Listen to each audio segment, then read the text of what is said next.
There are 4 verses in Genesis that modern theology has tried to conceal for thousands of years of history.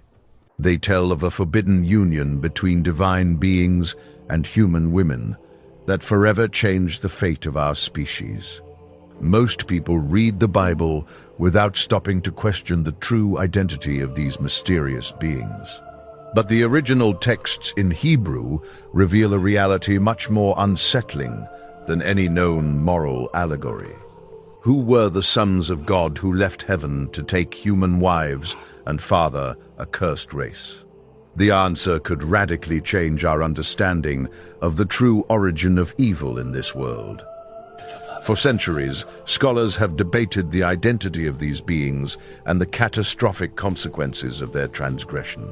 What you are about to discover is not a legend, but a fragment of a story censored by time itself. To understand this enigma, we must travel to the dawn of humanity, when heaven and earth were connected. The biblical account begins when men started to multiply on the surface of the inhabited earth. It was then that the sons of God observed that the daughters of men were beautiful and utterly desirable. The original Hebrew phrase is Bnei Elohim, a term that denotes a direct and exclusive creation by the divinity. In the Old Testament, this designation is used almost exclusively to refer to angels or pure celestial beings. This immediately dismisses the modern theory that they were simply pious men from the lineage of Seth. The oldest interpretation suggests that we are facing an incursion of spiritual entities into the human physical world. The Book of Job uses exactly the same term to describe the angels before the divine throne of God. Therefore, the text suggests that beings from another dimension transgressed a fundamental cosmic law to become flesh. This transgression was not mere lust, but a calculated rebellion against the order established by the Supreme Creator. By taking human form, these beings renounced their state of grace to experience the forbidden pleasures of the material world. But the story becomes darker when we analyze the direct consequences of these completely unnatural unions. The product of this blend between the celestial and the human was not normal children, but a powerful hybrid race. Genesis calls them Nephilim, a word that has been incorrectly translated many times simply as giants or titans. However, the etymological root of Nephilim comes from the Hebrew verb naphal, which means to fall, or the fallen precisely. They were the fallen, those who descended with force to tyrannize ancient humanity with their terrible supernatural power. The ancient Jewish traditions, preserved in apocryphal texts, offer absolutely chilling details about these beings. The Book of Enoch, revered by the early church, expands this narrative with an almost surgical and terrifying precision. Enoch describes 200 angels known as the Watchers, who swore to fulfill this forbidden and cursed pact together. They descended upon the summit of Mount Hermon, a specific geographical location that still exists today on our maps. Their leader, Semeiazer, feared that his subordinates did not have the necessary courage to finally carry out the forbidden act. But everyone joined the human women, teaching them secrets that humanity was not yet ready to know. They revealed to them the art of war, advanced metallurgy, dark sorcery, and the use of cosmetics for seduction. It was a total corruption of knowledge, delivering forbidden technology and magic to a civilization still in its infancy. The Watchers taught men how to forge swords and shields, transforming peaceful agriculture into military conquest. They revealed the secrets of the stars and celestial cycles, allowing the future to be predicted through forbidden astrology. They shared alchemical formulas to transform metals and create poisons that no human antidote could cure at that time. Women learned the art of beautifying the face with paints and ointments, to awaken uncontrolled passions in men. This accelerated knowledge without the necessary moral maturity turned the land into a perpetual and bloody battlefield. The appearance of the Nephilim marks the beginning of an era of violence and absolute chaos never before witnessed on Earth. These hybrid beings possessed immense strength and an insatiable appetite that ultimately consumed all available resources. They measured between 3 and 5 meters tall, based on the conservative traditions of ancient Jewish and Aramaic texts. Its bone structure was abnormally dense, allowing them to wield weapons that no normal human could even lift off the ground. The growth rate of these giants was supernatural, reaching full maturity in just a few years of life. His intelligence combined the celestial knowledge inherited from his parents with the predatory cunning of fallen human nature. They established dynasties of terror, dominating entire regions and demanding impossible tributes from the subjected human populations. When the food from the earth ran out, ancient texts claim that they began to devour humans themselves. The land was filled with blood and cries, causing divine justice to intervene in a drastic and final manner. This narrative explains why the Great Flood was not just a punishment for sin, but an absolutely necessary genetic purge. The human bloodline had been irreparably contaminated by the intrusion of this DNA foreign to our nature. The purpose of the flood was to restore the original human genome by eliminating all traces of hybridization with the fallen celestial. It was not an arbitrary punishment, but a surgical intervention to save what remained of pure humanity. Every creature that breathed outside the ark carried in its veins the genetic poison that had corrupted divine creation. The waters covered even the highest mountains, ensuring that no Nephilim could survive in secret, elevated shelters. Noah was chosen not only for his morality, but because he was perfect in his generations. That is, genetically pure. But the theory of fallen angels is not the only explanation that historians have considered throughout the centuries. During the Middle Ages, the Church tried to rationalize this myth, to eliminate the uncomfortable idea of angels with physical bodies.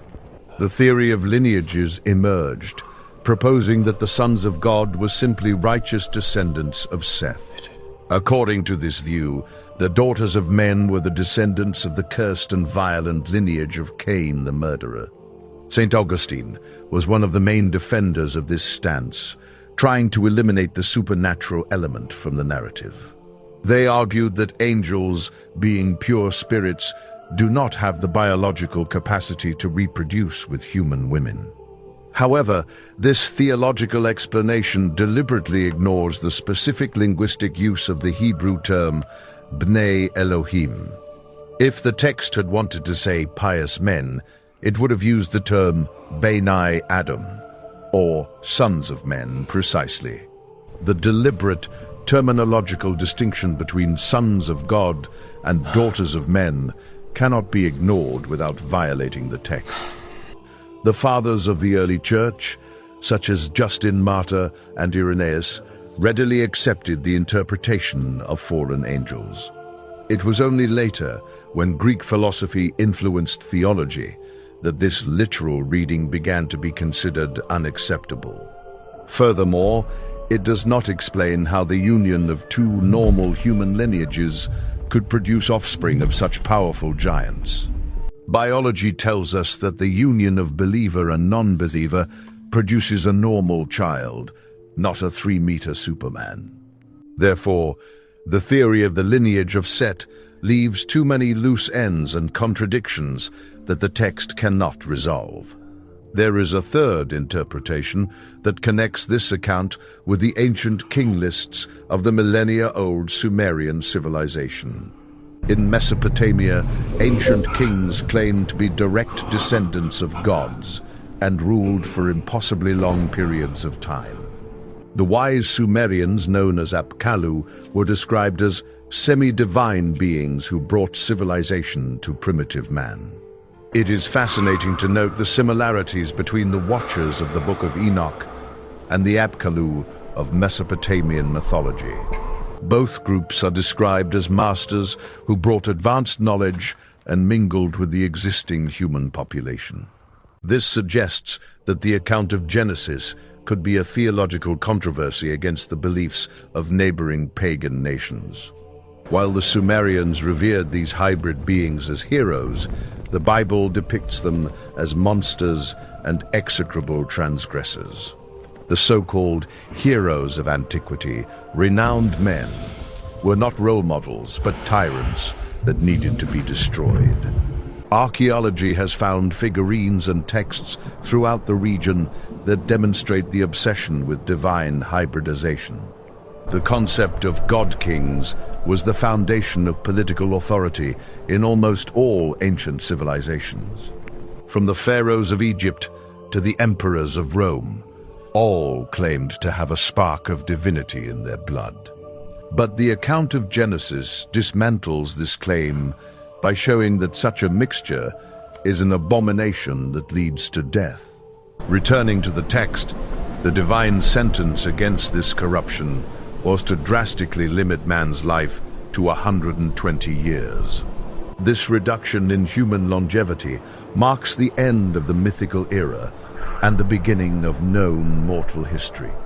There would no longer be beings that lived for almost a millennium, accumulating power and knowledge indefinitely on Earth. The mystery deepens when we read that the Nephilim also existed after the flood, according to the Book of Numbers. This has led researchers to wonder if genetic incursions occurred more than once in human history. Some Jewish texts suggest that Og, king of Bashan, was one of the last survivors of this cursed race of giants. The tribes of Canaan, especially the Anakim and Rephaim, were considered direct descendants of these powerful hybrid beings.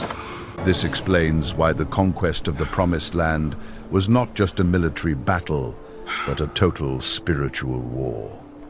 Israel had to completely eliminate these contaminated lineages to purify the land from the presence of these corrupt genes. But beyond the military history, this story speaks to us about the constant human temptation to want to be like gods. The quest for immortality and absolute power is a recurring theme that connects Eden with the Tower of Babel. The children of God offered an evolutionary shortcut, a quick knowledge that promised to elevate man above his mortal condition. It is the same pattern we see in Greek mythology, with Prometheus who stole fire from the gods for mankind. Or, in the legend of the Titans, divine beings who rebelled against the Olympic order and were imprisoned in Tartarus. Interestingly, the Bible uses the term Tartarus in the New Testament to describe the prison of these rebellious fallen angels. The Apostle Peter mentions that God did not spare the angels who sinned, but cast them into chains of gloomy darkness. Judas, in his epistle, confirms that these angels abandoned their own dignity to pursue strange and forbidden flesh. These references in the New Testament validate the supernatural interpretation that Second Temple Judaism always upheld. For the early Christians, the existence of these hostile spiritual powers was a tangible and extremely dangerous reality. They believed that the spirits of the dead Nephilim, being hybrids, could go neither to heaven nor to hell after death. According to the tradition of Enoch, these incorporeal spirits became the demons that torment humanity today. They desperately seek physical bodies to possess, trying to regain the experience they lost in the catastrophic flood. This vision provides a coherent explanation of the origin of the demons that the Bible distinguishes from fallen angels. The cultural impact of this story resonates even today in our modern narratives about aliens and extraordinary superheroes. Many ancient astronaut theorists have attempted to reinterpret the sons of God as advanced extraterrestrial visitors. Come in the chariots of fire and in the beings that descend from the sky, a primitive description of advanced alien technology. However, this materialistic view ignores the deep spiritual and moral component that completely permeates the entire biblical text. The narrative is not about space biology, but about the transgression of the sacred limits imposed by the supreme divinity. It is a warning about what happens when the barriers separating the different planes of existence are broken. The figure of the gods turned into humans represents the utmost perversion of the natural order created at the very beginning. Instead of man rising to God through virtue, the divine descends to man through lust. It is a satanic inversion of the incarnation, where the spirit becomes flesh, not to save but to corrupt and dominate. When analyzing the Hebrew text, we find nuances that are completely lost in conventional translations into modern languages. The word for men in this passage is ha-Adam, referring to humanity in general, not just to the lineage of Cain. This reinforces the idea that the crisis was global and affected the entire biological structure of the human species as a whole. The pain of God, expressed in Genesis upon seeing evil, is the response to the destruction of his image in man. The forbidden mixture threatened to erase the imago Dei, the image of God, replacing it with the image of the cursed fallen. If the plan of the rebellious angels had succeeded, there would have been no pure human left to bring forth the Messiah. From this perspective, the account of Genesis 6 becomes the essential prologue for understanding the rest of the Bible. It is the explanation of why the ancient world was saturated with idolatry, black magic, and limitless superhuman violence. The gods of the nations that demanded blood sacrifices could be distorted echoes of these historical and real beings. Mythology would then not be pure invention, but the traumatic memory of humanity regarding these catastrophic and real events. Zeus, Odin, Marduk, and other father gods may have their origins in the memories of the powerful ancient Nephilim leaders. The stories of demigods like Hercules, Achilles, and Gilgamesh could be distorted memories of these real hybrids. The Epic of Gilgamesh describes a king who was more than 5 meters tall and possessed superhuman strength inherited from the gods. In Hindu epics, the Asuras are described as giants who rebelled against the Devas in devastating cosmic wars. The Greek Titans who fought against the Olympic gods share characteristics with the Nephilim from the biblical account. His stories of incest, parricide, and war reflect the chaos that Genesis describes with such sobriety and striking brevity. The Bible reveals these beings as cosmic criminals, removing their glory and showing them awaiting their final judgment. Declaring these so-called gods as mere prisoners awaiting eternal judgment is an act of theological resistance. In reading these texts today, we confront the discomfort of a world much stranger than we consciously admit. We prefer a safe and rational religion, but the Bible presents us with a universe inhabited by complex and hostile intelligences. The mystery of the sons of God compels us to reconsider our position in a cosmic hierarchy that we cannot see. It reminds us that human history is not a closed system, but an open stage to influences from other invisible worlds. The biblical narrative insists that the doors between the dimensions have not always been hermetically closed forever. And he warns that in the final days the conditions of the world will resemble the days of Noah before the great cataclysm. This prophecy suggests a return of the same dynamics of hybridization and corruption that provoked the ancient divine judgment. Today we see how science dangerously plays with genetics, crossing barriers between species in secret and public laboratories. The pursuit of transhumanism and biological enhancement echoes the ancient promises of the rebellious Watchers. Modern scientists openly discuss mixing human DNA with animal DNA to create chimeras for supposed medical purposes. CRISPR genetic editing allows for the modification of the human genome in ways that our grandparents considered impossible. Tech companies are investing billions in the pursuit of digital immortality and the fusion between brain and machine. The promise is the same as always. You will be like God, knowing and controlling the secrets of life and death. The desire to transcend natural biological limits is presented as progress when it could be the repetition of an ancient mistake. The desire to be more than human, to attain divinity through technology, is the same ancient and dangerous temptation. The story of Genesis 6 is not a literary fossil, but a dark mirror that reflects our own unchecked modern ambitions. It challenges us to ask whether we are repeating the same mistakes that led to the destruction of the first human civilization. The current fascination with contact with non-human intelligences could be a modern version of that ancient fatal mistake. Opening doors that we don't know how to close has always been the downfall of human curiosity without clear moral boundaries. The story ends with a warning echo that has resonated through the millennia to reach us today. The identity of the sons of God remains one of the most fascinating and debated enigmas in sacred literature. But whether we see them as angels, kings, or demons, their impact on the collective consciousness is undeniable and unsettling. They force us to look up and wonder what other secrets are hidden in the depths of completely forgotten time. The truth about our past is much more unsettling and extraordinary than any fiction we have ever invented.